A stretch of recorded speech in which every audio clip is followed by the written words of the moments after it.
Fala galera, esse é o canal Fatos e Relatos, trazendo para vocês novidades, curiosidades do nosso Brasil e de todo o nosso mundo. A gente passou um tempinho sem gravar, mas estamos de volta trazendo muito conteúdo para você. E no assunto de hoje, a gente vai trazer 5 casos de assassinatos poucos conhecidos aqui no Brasil. Mas acredite, a forma como esses crimes foram realizados parece até filme de terror.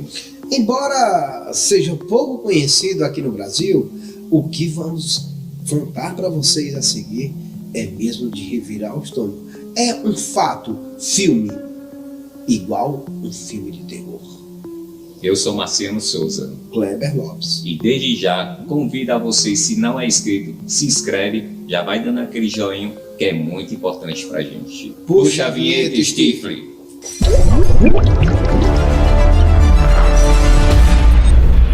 No nosso primeiro caso, vamos contar uma história que é de revirar o estômago. Ela é sobre a Hannibal Lecter australiana, conhecida como Catherine Knight. Ela tinha um envolvimento, tinha um caso amoroso com John Price em 2001. Eles tinham um relacionamento assim, tipo conturbado. Eles viviam brigando com altos e baixos. Eles brigavam tanto fisicamente como verbalmente. Aconteceu que John Price, ele tomou a medida preventiva de afastamento de Catherine. Meses depois, não teve mais esse afastamento. Ele retirou toda a acusação sobre Catherine. Dessas brigas, altos e baixos deles, Catherine não tinha em mente deixar John Price em paz. John Price, um dia, quando saiu do seu trabalho, ele foi para casa mais cedo, foi conversar com os vizinhos, e os vizinhos disseram que Catherine tinha pego seus filhos e tinha levado para uma festa de pijama.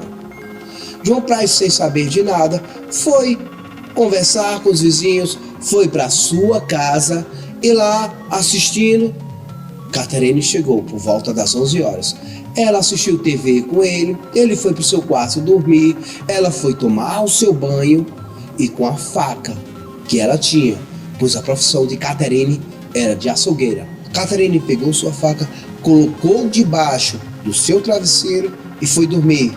John Price já estava meio sonolento, ela esperou ele dormir no seu sono. Então, quando ele dormiu, ela pegou a faca e deu 37 facadas em John Price. Mas isso não foi o bastante. Após aquele cenário sangrento, ela pegou cada parte do seu corpo e decepou. E ainda colocou para cozinhar. Pegou a cabeça de John Price, colocou numa panela, partes do seu corpo e serviu à mesa num banquete de jantar. E provavelmente, vocês não sabem o que aconteceu. Ela cozinhou tudo e serviu nesse jantar com legumes, frutas, um jantar, um banquete macabro. Mas o que ela não contava é que os amigos de John Price não viram ele chegar o dia após esse assassinato.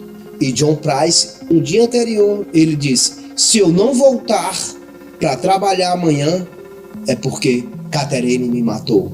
Os amigos ficaram em dúvida sobre o horário, mas mesmo assim eles acionaram a polícia. E a polícia foi até a casa de John Price. Chegando na casa de John Price, a polícia viu tudo fechado, janelas, portas, não viu nada aberto e não poderiam invadir, a não ser que vissem algo estranho. Foi o que eles viram.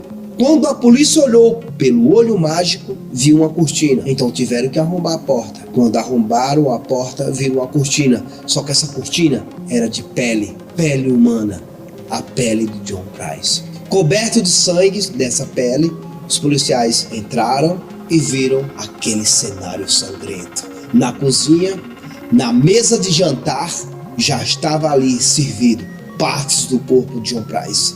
Então a polícia procurou em todos os cômodos da casa e viram que Catherine estava no andar de cima dormindo, ensanguentada.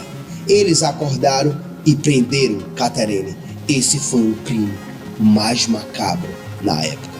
E em 8 de novembro, o juiz apontou que a natureza do crime e a falta de remorso de Knight exigiam uma pena severa. Então, o juiz a sentenciou à prisão perpétua e o juiz recusou todo o período de liberdade de condicional e ordenou que os papéis fossem marcados como nunca será liberado. E essa foi a primeira vez que isso foi imposto a uma mulher na história da Austrália. E esse primeiro caso foi macabro. E então, Marciano, você vai ter um caso mais macabro do que esse? E olha só, pessoal, de 100 pessoas que cometem crimes com tamanha brutalidade, 95% são cometidos por homens, 5% por mulheres.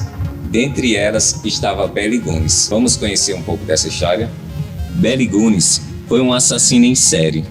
Suspeita que ela tenha matado seus maridos e todos seus filhos advindo desses casamentos. É conhecida por ter matado diversos namorados e 2 filhas. Pessoal, uma história não confirmada afirma que Belly Gunis participava de um evento local quando foi agredido com um chute na barriga. Grávida, Belly Gunis acabou perdendo a criança. O homem nunca foi condenado. Desde então, Belly Gunis mudou totalmente sua personalidade. Mudou-se para os Estados Unidos em 1881 e casou novamente em 1884, onde teve 4 filhos. Belly Gunis acabou ficando viúva, onde teve benefício do governo. Vendo vantagem nisso, Belly Gunis acabou anunciando nos jornais que queriam pretendentes para casar, mas todos que se candidatavam acabavam desaparecendo. Suspeito que ela matava e alimentava os povos, e tudo isso para adquirir benefício do governo. Pessoal, Belly Gunis nunca foi condenada. Suspeita-se que ela tenha sido morta durante um incêndio, e as investigações ainda seguem inconclusivas. E aí, Kleber, mais um caso macabro para contar pra gente? Tenho sim, Marciano. Elizabeth Bathory, ela pode ser considerada a maior serial killer de todos os tempos. Conhecida como a Condessa de Sangue, o que Elizabeth fazia? Ela pegava as vítimas dela, matava, torturava e pegava seu sangue e tomava banho. Por quê?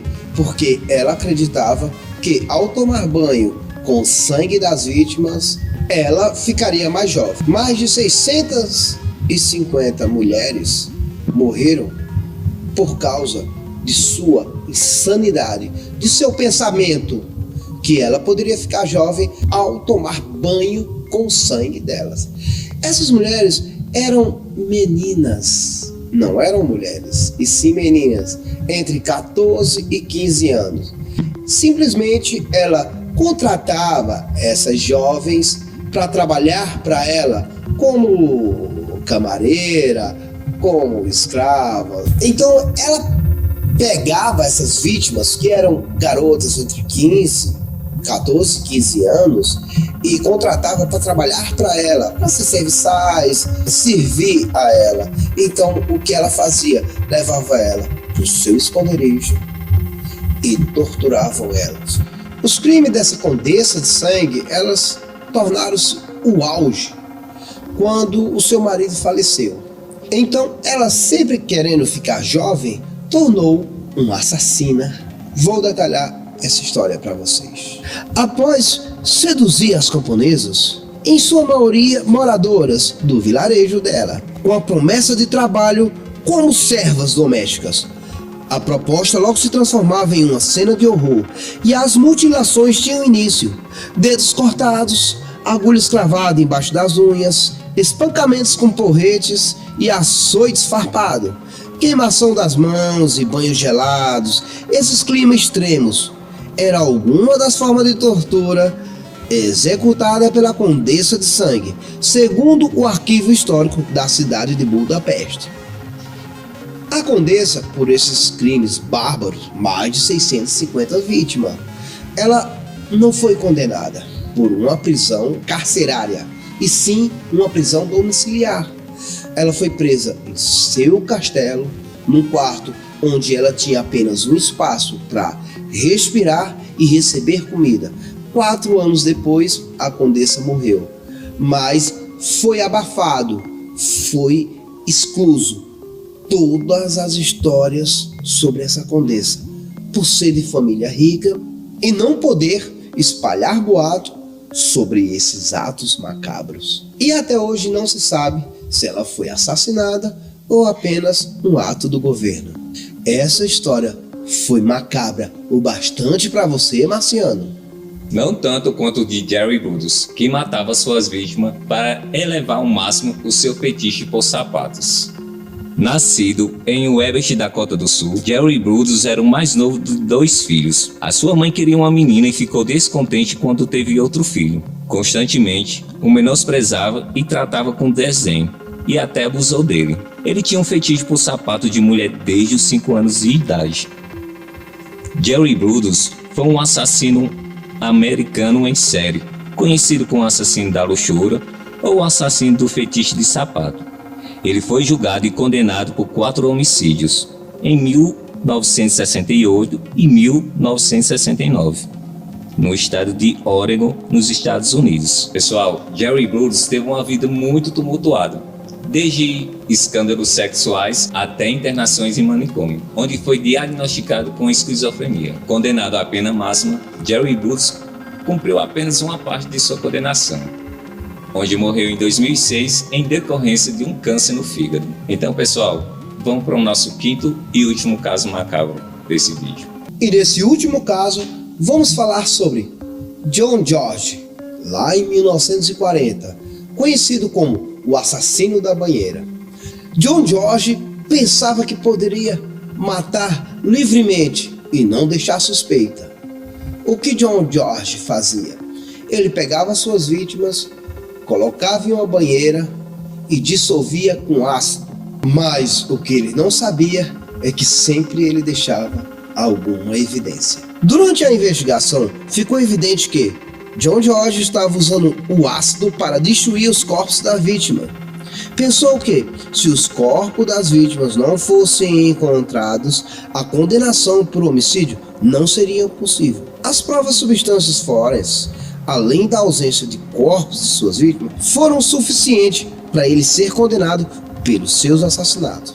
Então, John George, ele se tornou um serial killer por dissolver completamente os corpos de suas vítimas. Ao total, foram 6, mas ele alegou que teriam sido 9. O juiz simplesmente o condenou à prisão perpétua com enforcamento. Passados anos, ele foi enforcado e nunca mais outro assassino como ele foi constatado em nossos tempos de hoje. Então é isso, pessoal. Os 5 crimes pouco conhecidos no Brasil vai ficando por aqui. Comenta aí, ativa o sininho para receber os nossos próximos vídeos. E vamos ter mais vídeo mesmo, com assassinatos e crime macabro, com outras novidades para vocês. Faça igual a Tayane, a sobrinha do Stephen. Ela deu uma sugestão e vamos estar gravando essa sugestão dela no nosso próximo vídeo. Valeu, pessoal!